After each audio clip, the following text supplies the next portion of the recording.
Olá, alunos, animados como sempre? Então, vamos lá. O nosso tema de redação hoje será automedicação. E para falar um pouco, para dividir essas experiências conosco, eu convidei duas autoridades no assunto. Nós vamos ter hoje, participando, o Dr. Tomás José Marra de Aquino, médico otorrinolaringologista e presidente da Unimed de Patrocínio. Olá, tudo bem? E também temos o Dr. Otávio Municia, médico coloproctologista, presidente da Associação Médica de Patrocínio. Olá, um abraço a todos. Ambos os profissionais têm um contato muito grande conosco, porque ambos são ex-alunos do Colégio Atenas. Sejam muito bem-vindos, nós vamos trocar ideias aqui e acredito que vai ser muito interessante para vocês comporem seus textos. Vamos lá, pessoal. Primeiro, o que é mesmo automedicação?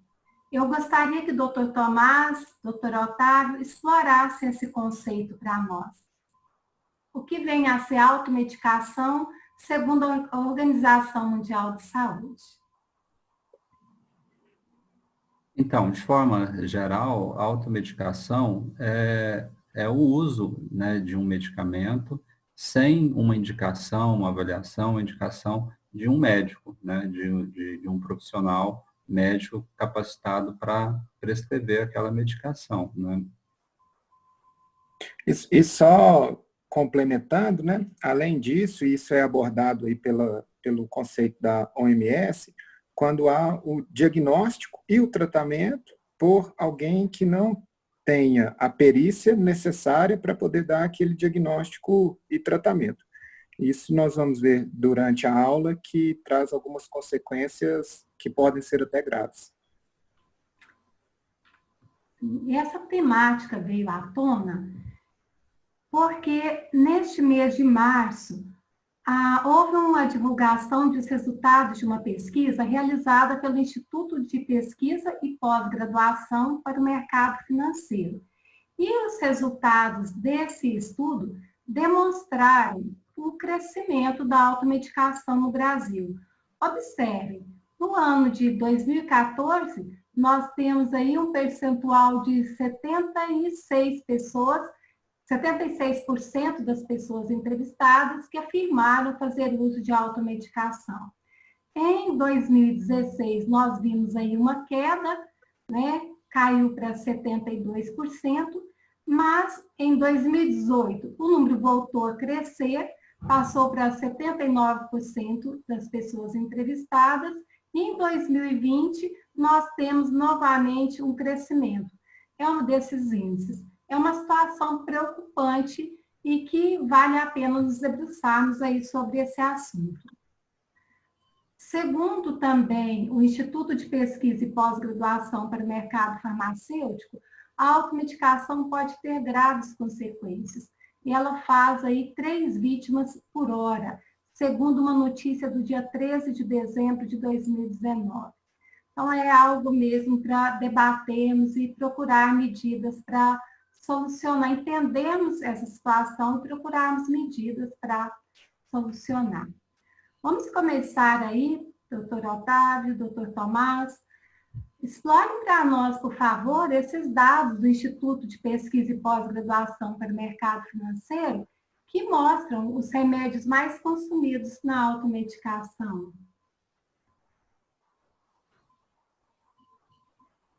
Então, a questão dos analgésicos e anti-inflamatórios e os antialérgicos, esses 3 primeiros, né, o motivo deles serem os mais consumidos são porque eles não têm um controle de venda, né, então são medicamentos que qualquer pessoa vai nas farmácias e às vezes até em supermercados e consegue adquirir esse tipo de medicamento, e que acaba gerando, muitas vezes, problemas, porque muitas vezes o uso de um ou outro medicamento, depois acredito que a gente vai falar mais para frente sobre isso, pode gerar umas consequências muito ruins para o paciente, né, uma vez que ele não tem o conhecimento para saber qual que é a medicação que realmente ele tem que usar e qual que é o motivo que o levou a ter algum mal-estar que está precisando de algum medicamento, que o certo seria procurar uma avaliação médica.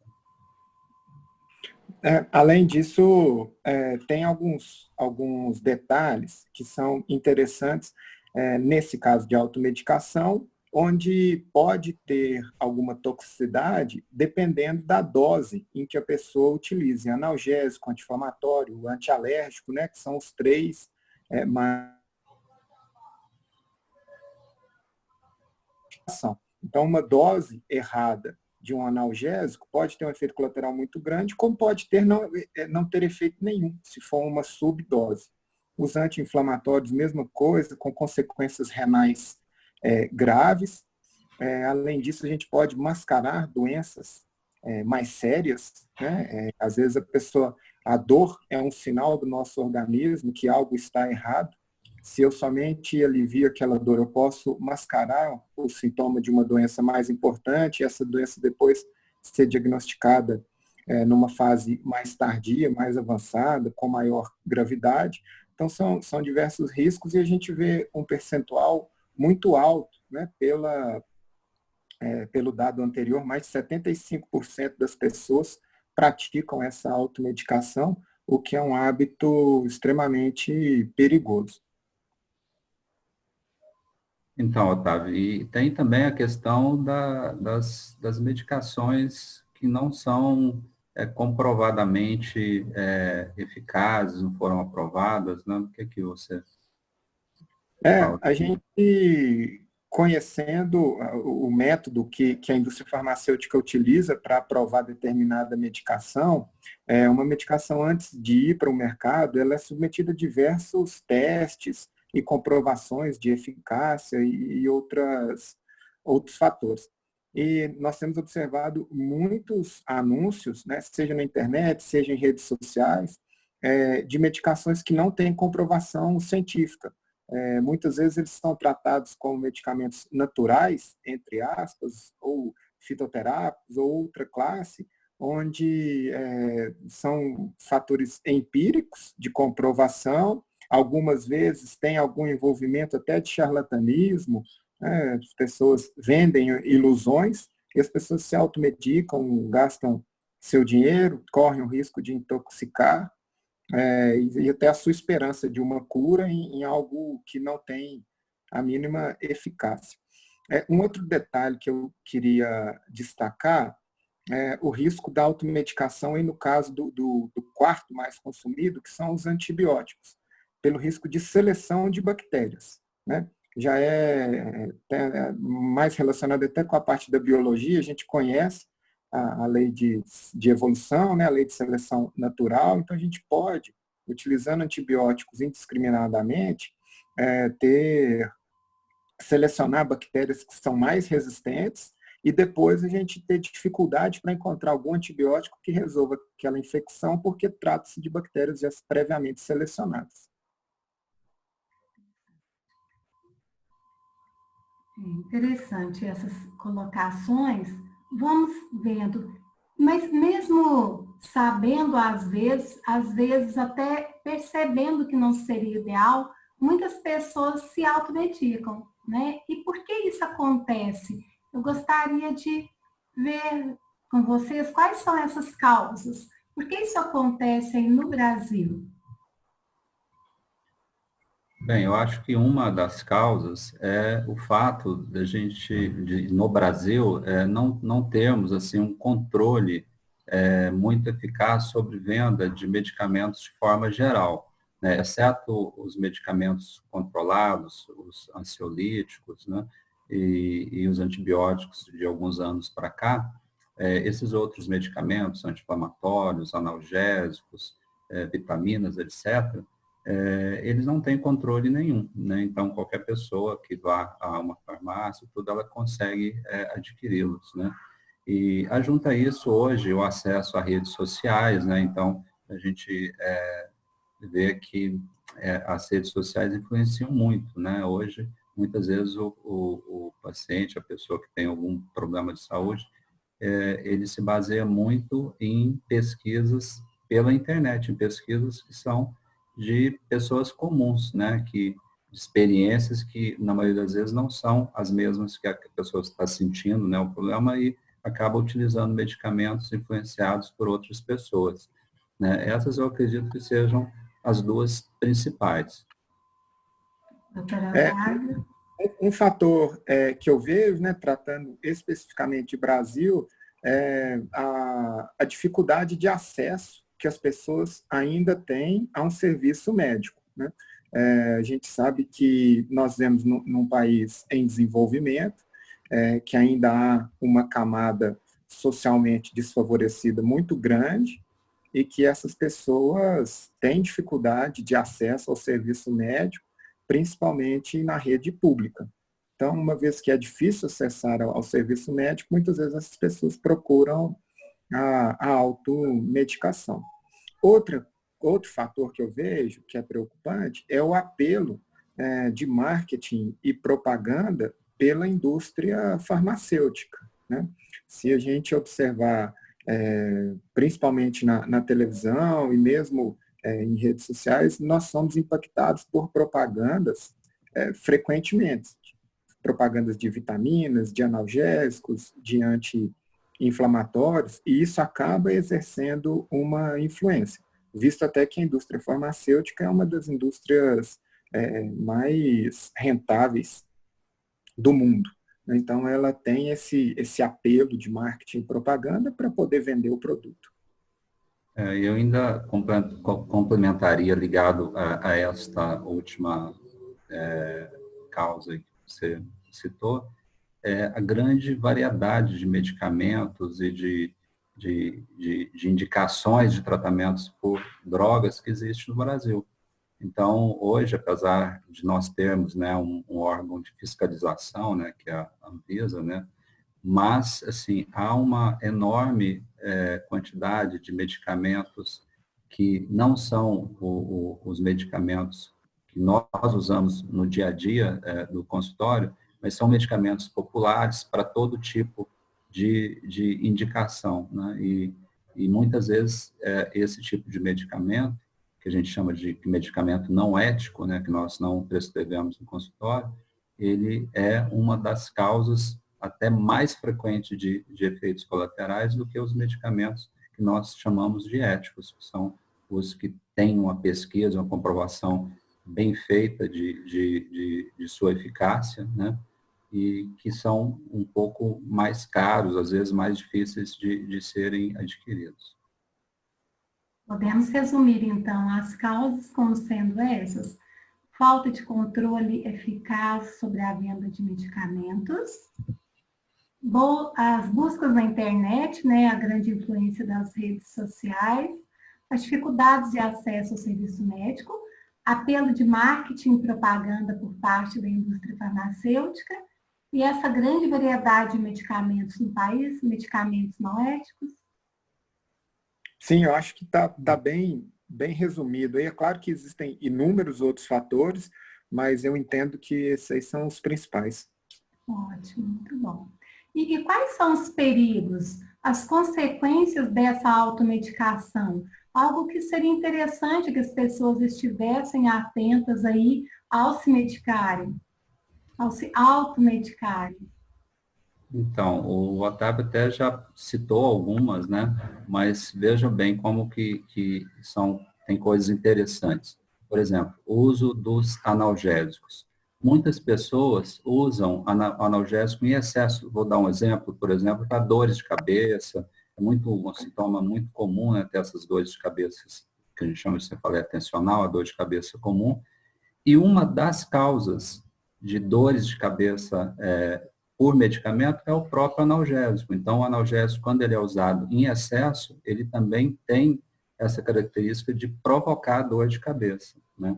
A questão dos anti-inflamatórios, que o Dr. Otávio também falou, que um dos efeitos colaterais dele é problema renal, o excesso de anti-inflamatório dá problema renal, pode dar problema gástrico, né, úlcera gástrica, gastrite. Então, o próprio remédio que trata um problema, ele pode causar, às vezes, o mesmo problema. Então, esse é o grande perigo né, e o grande problema da automedicação, além do fato de, às vezes, a pessoa, por inferência própria, ele acha que está com um problema, toma um remédio, e, na verdade, o problema dele é outro, né? O doutor Otávio aí pode completar também essa questão dos cânceres aí também, né, que acaba sendo encoberto aí por esse analgésico que comentou também. Eu vejo, além desses dois problemas, né, um seria a dosagem, onde a gente pode ter uma subdose ou uma superdose, e esses dois fatores têm que ser evitados. O outro problema que eu vejo é o atraso diagnóstico, né, porque a automedicação pode mascarar algum sintoma e a gente atrasar um diagnóstico. O Dr. Tomás trouxe a questão do câncer. A gente vê que existem algumas medicações paliativas que atrasam o diagnóstico, né? Vou dar um exemplo simples, uma dor abdominal, onde a pessoa vai e toma algum analgésico e mascara esse sintoma, que pode ser alguma coisa mais séria, né? Um caso de uma apendicite, às vezes até um tumor. A pessoa que começa a aparecer algum problema hepático, ela começa a ficar amarela e automedica-se, e depois, na hora que nós vamos fazer o diagnóstico correto, era algo grave e que não foi tratado. Então, esse atraso do diagnóstico eu vejo como uma falha grave e que está susceptível quem faz a automedicação. Não, e até coisas simples, por exemplo, vitaminas, né? Que todos acham que vitamina não tem problema nenhum, mas existem algumas vitaminas que o excesso delas no organismo causam doenças, né? Então, até as vitaminas também têm esse perigo de que não seria nem uma automedicação, mas o uso, às vezes, indiscriminado aí de vitaminas pode levar também a um problema de saúde. Um outro fator que eu pensei também é a pessoa não está usando a melhor medicação indicada para o caso dela, né? Então, vou dar um exemplo, né? A pessoa tem lá uma azia, uma má digestão, alguma dificuldade digestória e está usando o medicamento X. Mas a medicina e a indústria farmacêutica evoluem muito, né? Existem medicações muito melhores do que aquela que a pessoa está acostumada a tomar. Então, sempre é bom consultar, porque a gente pode atualizar as medicações, fazer um diagnóstico mais preciso, evitar medicações paliativas, né? O senhor trouxe aí sobre as medicações para dor de cabeça, para cefaleia. Às vezes, com o diagnóstico correto, a pessoa pode ficar livre definitivamente daquela dor de cabeça, em vez de ficar tomando analgésico por tempo indeterminado.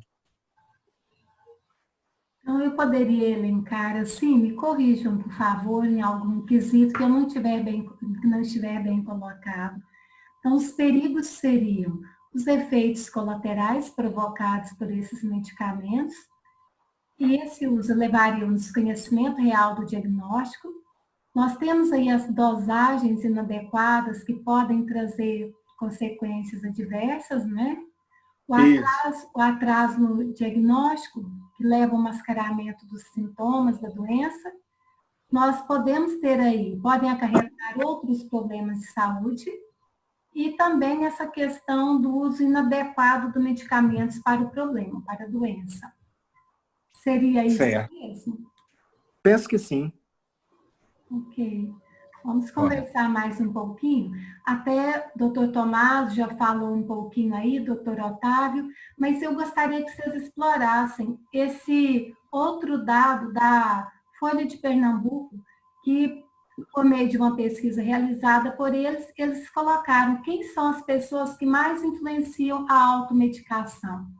Então, nós temos aí como influenciadores a maior taxa familiares, amigos, vizinhos, com 25%, 21% a farmácia, né, o farmacêutico ou balconista, 8% outros profissionais de saúde, 7% por conta própria, a pessoa já tinha tomado antes, 6% a internet. Seriam esses aí os maiores meios de influência. Eu gostaria que vocês comentassem. Eu acho que entra a questão, uma delas é como o doutor Otávio falou, é a falta de acesso ao serviço de saúde de forma geral para uma grande parte da população, né?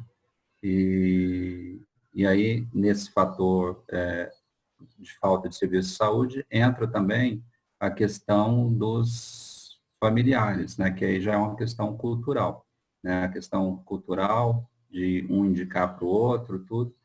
E por último, né? Por último, não, um outro fator é a questão mesmo do balconista, do farmacêutico indicar, que aí já entra, já é uma questão mais ligada, acho que uma falta de regulamentação, né, dos próprios órgãos reguladores para não deixar que o balconista e outros profissionais de saúde que não são competentes para isso indicarem. Me surpreendeu um pouco nessa pesquisa, os 6% de internet. Eu esperava que fosse maior essa porcentagem, uma vez que tem sido muito comum a consulta das pessoas.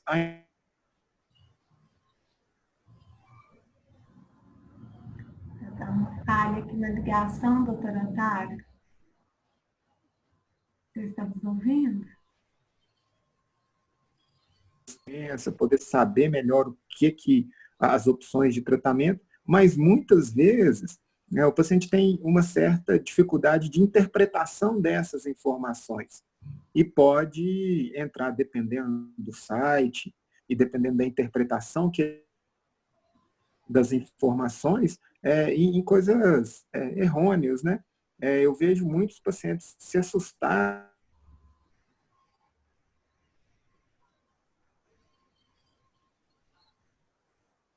doença grave, que tem algo mais sério. Então, eu vejo a influência da internet grande hoje, principalmente na faixa etária mais jovem.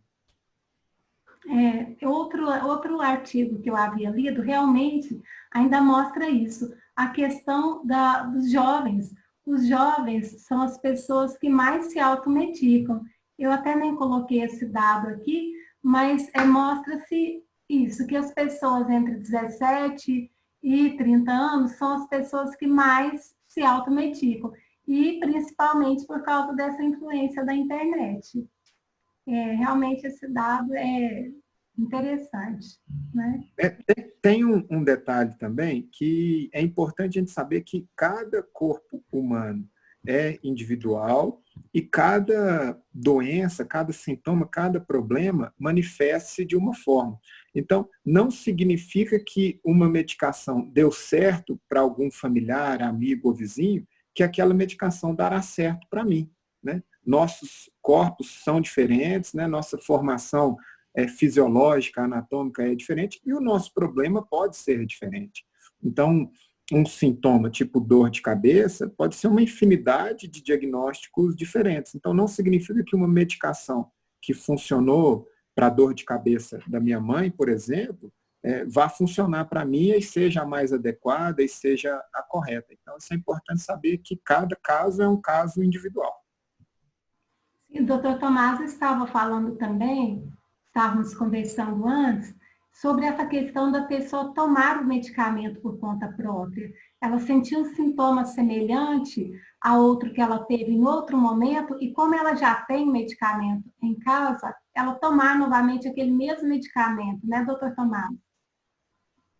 Então, porque o que acontece? Hoje, no Brasil, a gente não tem a venda de medicamento fracionado.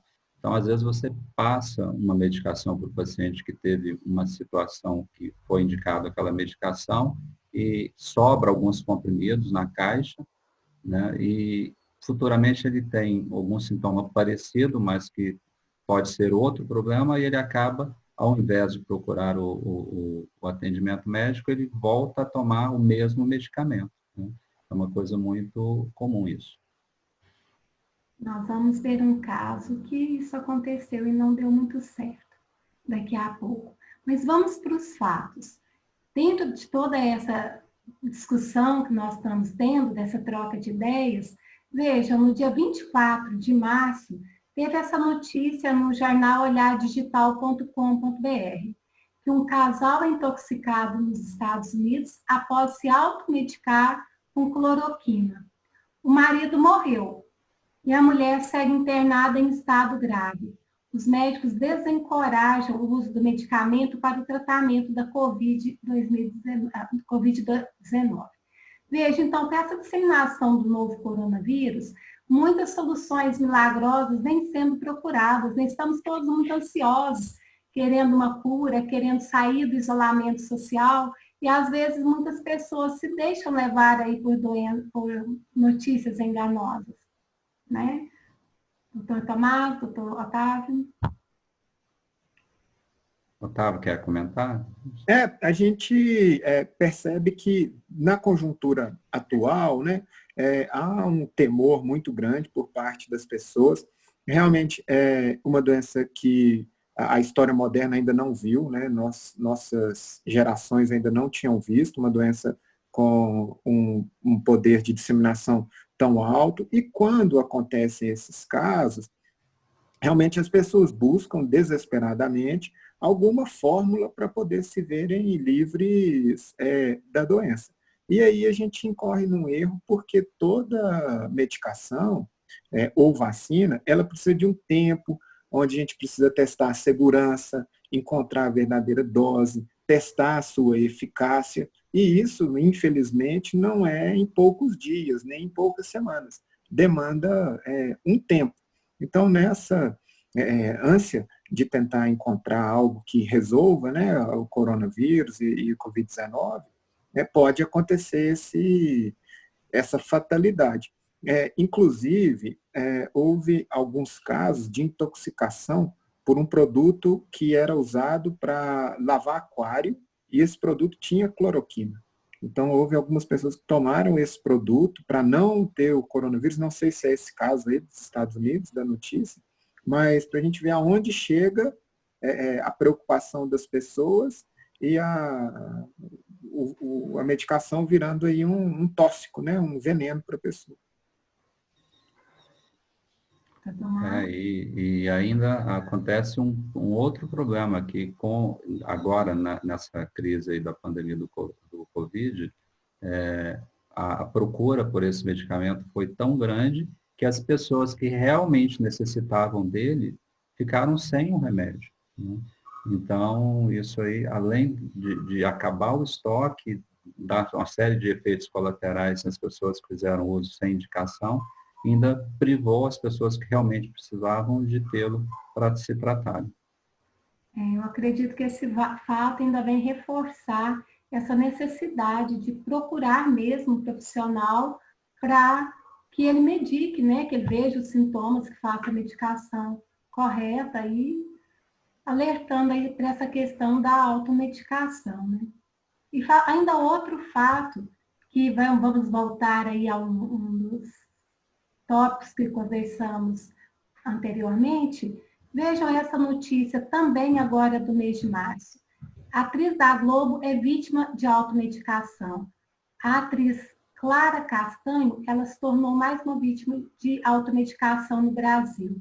Segundo ela já havia tomado aquele medicamento antes, um anti-inflamatório para uma dor de garganta, não havia tido nenhum problema. Como ela deu dor de garganta novamente, ela tomou o mesmo anti-inflamatório, sem uma consulta médica, sem um parecer adequado, e o corpo ficou todo empipocado, ela passou mal e teve que buscar ajuda médica. Aí nas redes sociais, ela apela às pessoas que não se automediquem. Doutor Tomás, o senhor havia comentado agora há pouco.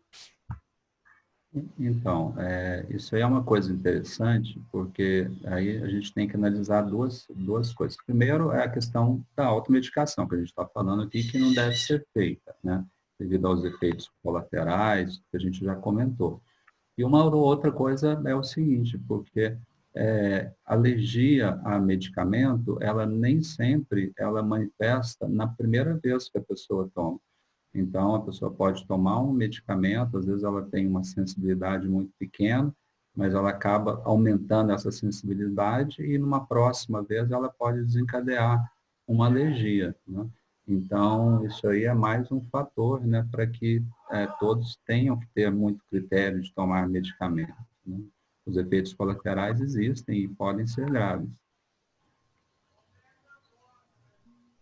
Otávio, veja só, a automedicação é foco em séries de TV. Para os alunos aí, eles gostam muito do repertório sociocultural, né? Que a gente explore relacionando o tema a algum repertório. Vejam só, na série Dr. House, ou simplesmente House, é uma série médica norte-americana, criada por David Shore, exibida originalmente nos Estados Unidos pela Fox. No Brasil, hoje, ela é exibida pela Globoplay. Nós temos aí a questão da automedicação. O doutor Tomás, o doutor Otávio já assistiram a essa série? Podem comentar para nós? Eu até tentei assistir o House, mas eu não dei certo com o House, porque eu achava as doenças e as soluções dele muito mirabolantes, meio fora da realidade. Aí eu até tentei, mas não assisti muito. Agora, é interessante que isso seja abordado na série, né? Eu não sei que capítulo foi, mas provavelmente deve ter sido um capítulo onde ninguém conseguia fazer o diagnóstico e o House deve ter descoberto que era algo relacionado à automedicação. Porque isso pode confundir mesmo o diagnóstico, né? Se a pessoa tem lá uma automedicação e considera que aquela automedicação é irrelevante, porque a maioria das pessoas não considera, né? Ah, não, eu tomo uma medicação, tomo Novalgina todo dia. Então, assim, Novalgina tem graves efeitos colaterais, pode ter grandes problemas, né? Não é água com açúcar, independentemente da medicação. Mas é importante esse tipo de série para levar essa informação ao grande público, né? Para que as pessoas possam se informar, e quanto mais informação, melhor. Então, essa série ela é interessante no seguinte sentido, porque não só ela abordou realmente, só estava em alguns episódios, essa questão da automedicação, mas como o próprio protagonista, que era o Dr. House, ele na verdade, ele não fazia uma automedicação porque ele era médico, mas ele fazia um uso indiscriminado de um analgésico, que era um analgésico derivado de um opioide, que é um medicamento que cria uma dependência, né? Então, quer dizer, tinha a automedicação né, de alguns episódios lá dos doentes, e ele tinha essa característica de que ele tomava frequentemente um analgésico, quer dizer, era um uso abusivo, indiscriminado de um medicamento, né? Que está ligado com a automedicação, mas é diferente, né? Porque às vezes a pessoa pode fazer uso de uma medicação que foi indicada por um médico, mas em excesso, além do que ele indicou, que aí seria um uso indiscriminado, abusivo do remédio. E, fechando, para resolver essa problemática da automedicação no Brasil, qual vocês consideram que seria uma forma adequada para trabalhar isso?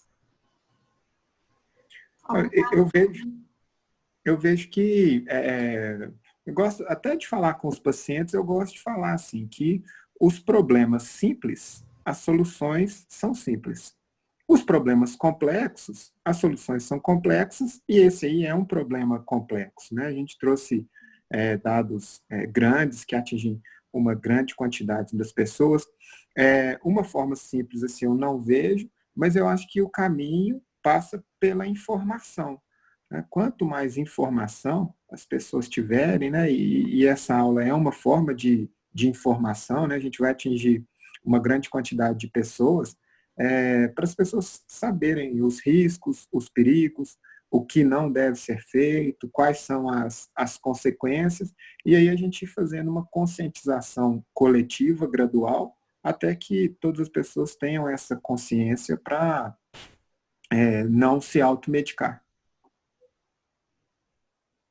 Eu acho que essa é realmente a saída principal para resolver esse problema da automedicação no Brasil. Eu acho que a conscientização das pessoas, sem dúvida nenhuma, não é substituída por nenhuma outra medida, nenhuma outra seria tão eficaz como as pessoas se conscientizarem, haver, né, uma forma de atuação das entidades, não só dos médicos que estão na ponta, mas entidades governamentais, no sentido de dar uma informação melhor para o paciente.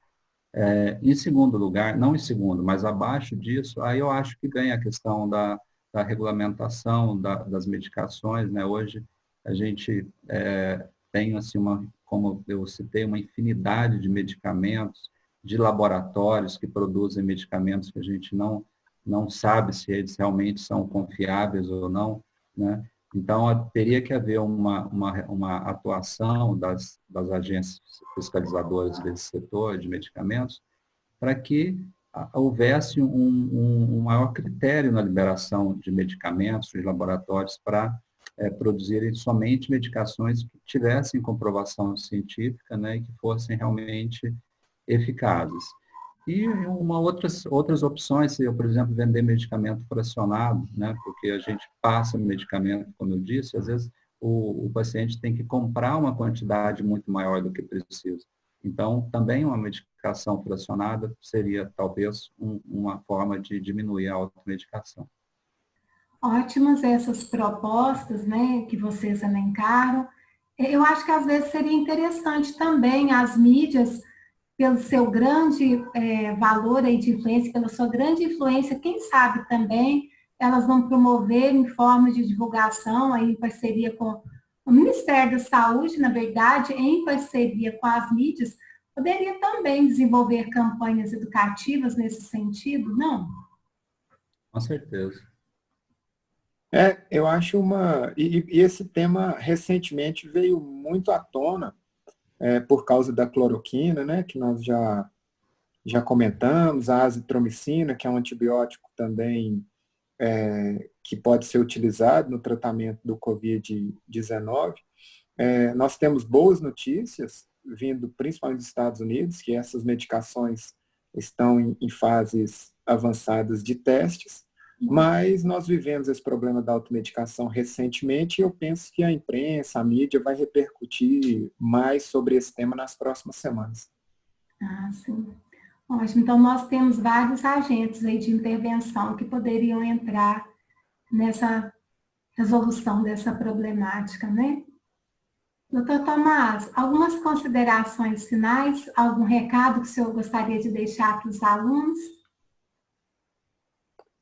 O recado seria, basicamente, né, de levar-se muito em consideração, né, esse assunto, né, porque hoje, né, os alunos de hoje serão os profissionais de amanhã, né? Então, se eles ajudarem, independente de qual profissão, né, eles tiverem futuramente a doutrinar, né, a propagar, né, essa informação de evitar a automedicação, isso já vai ser um fator muito importante de ajuda, junto com tudo isso que a gente conversou aqui, que poderia também ajudar, né? Eu acho que a gente vai sair diferente dessa pandemia, todos nós, né? E eu acho que uma das lições é essa, né? Que vários casos que tiveram até desfecho fatal, até morte por questão de automedicação de medicações, tentando não tratar, até se prevenir, né? Que as pessoas que usaram e que tiveram problemas nem estavam, na maioria delas, com Covid, né? Com coronavírus. Então, isso fica de uma lição e fica como uma mensagem de que é um assunto muito importante para ser levado sempre em consideração. Doutora Otávio? É interessante parabenizar a iniciativa, né, da professora Bárbara e do Colégio Atenas por trazer a discussão, né, discussão de nível alto, baseado em dados científicos, dados estatísticos. Eu acho que isso a gente deve enaltecer, né? Acho que os alunos vão ter muitas informações aí para fazer seus textos, então, parabenizar a iniciativa, ótimo. E a ideia, eu penso muito relacionada ao que o Dr. Tomás disse, né, dessa necessidade de conscientização, né, através das gerações, né? Então, a gente precisa conscientizar os idosos, os adultos, os jovens, as crianças, que medicação não é uma brincadeira, que a medicação é algo importante e que pode ter consequências, né? Isso pode trazer efeitos colaterais e outros comemorativos, mas é importante essa iniciativa. Quero agradecer também e parabenizar e agradecer a professora Bárbara, do Atenas, pela iniciativa e pelo convite de participar deste debate aqui, né, juntamente com o Dr. Otávio, que é uma grande sumidade aqui na área dele, na nossa região. Com certeza. Sumidade é a bondade. Com certeza, doutor Tomás, doutor Otávio, muito obrigada pela disponibilidade, pela participação. Vocês dois, com certeza, dois especialistas, né, duas sumidades na área em que atuam, com certeza enriqueceram muito o nosso debate. Um abraço, muito obrigada. E vamos encerrar aqui, passando para os alunos, né? Agora é a vez deles. Produção de texto, pessoal, com o tema automedicação e debate na sociedade brasileira. Com base em todas as informações trazidas aí pelo Dr. Tomás, pelo Dr. Otávio, vocês agora vão colocar as suas ideias, vocês vão problematizar essa situação e tentar encontrar aí alguma proposta que venha resolver essa problemática. Está bem? Um abraço. Muito obrigada, doutor Tomás. Muito obrigada, doutor Otávio. E vamos para a escrita. Obrigado. Tá, joia. Obrigado. Um abraço, obrigado.